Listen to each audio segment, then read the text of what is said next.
In Diwali, a young Vijay Khanna witnesses the murder of his parents, committed by a man of unknown identity with a white horse on his charm bracelet.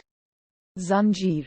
Due to this traumatic event, Vijay has recurring nightmares of a white stallion. Even as a child, Vijay stays socially awkward from the other kids and believes himself to be alone. 20 years later, Vijay has become an inspector in a town where few are just. He receives complaints about a local man named Sher Khan, who is running gambling dens. When he calls Khan in for questioning, Khan's superiority complex chafes against Vijay's police authority as he scolds the officer, telling him he only orders him around due to his uniform. Vijay takes him up on his challenge and meets him in street clothes to fight him. After the fight, Sher Khan not only closes his gambling dens, but has gained respect for Vijay. He becomes an auto mechanic and reforms his ways. Various dealings of the crime syndicate continue unabated throughout the town, all tracing back to gang leader named Teja.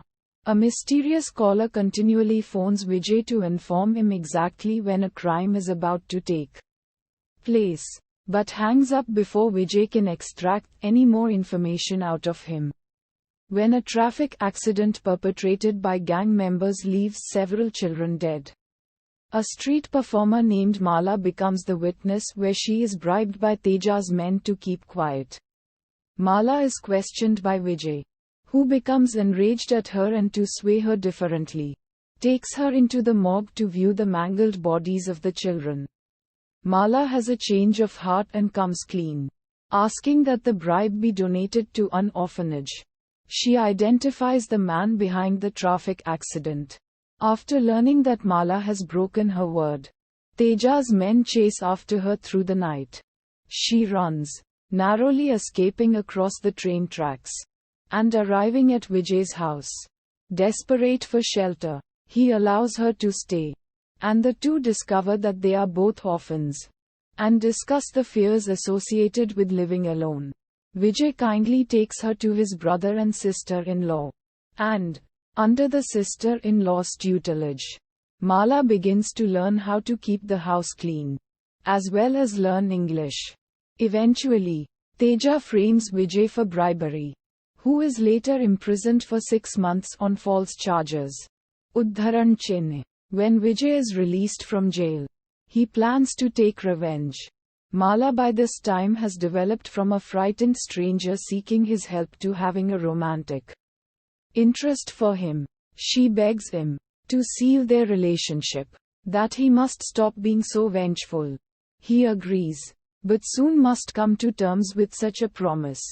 In a Christian cemetery, Vijay encounters the informant who had called him in the past when he was an inspector. The man, the silver, appears half insane, holding onto an empty bottle. He tells that several years before on Christmas, his 3 sons drank poisoned moonshine and died from it. Until the killer is found, he will continue to wander with the bottle.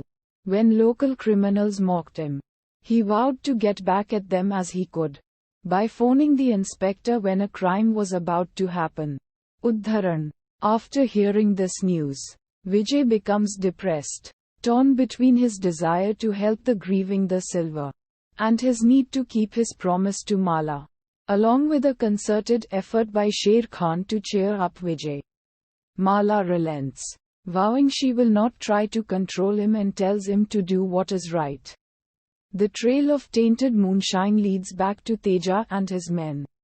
Upon finally cornering the crook on Diwali, fireworks bursting overhead, Vijay also finds out that the person who murdered his parents 20 years before, on the same night, is Teja, recognizable by the shackles, Zanjeer, on his wrist. Sher Khan helps him to fight Teja and his men, and take justice into their own hands, until the police arrive. When the hapless police inspector is held at gunpoint by Teja, Vijay manages to drop to retrieve a pistol from the ground, and shoots Teja dead, who falls into the swimming pool. Udharan.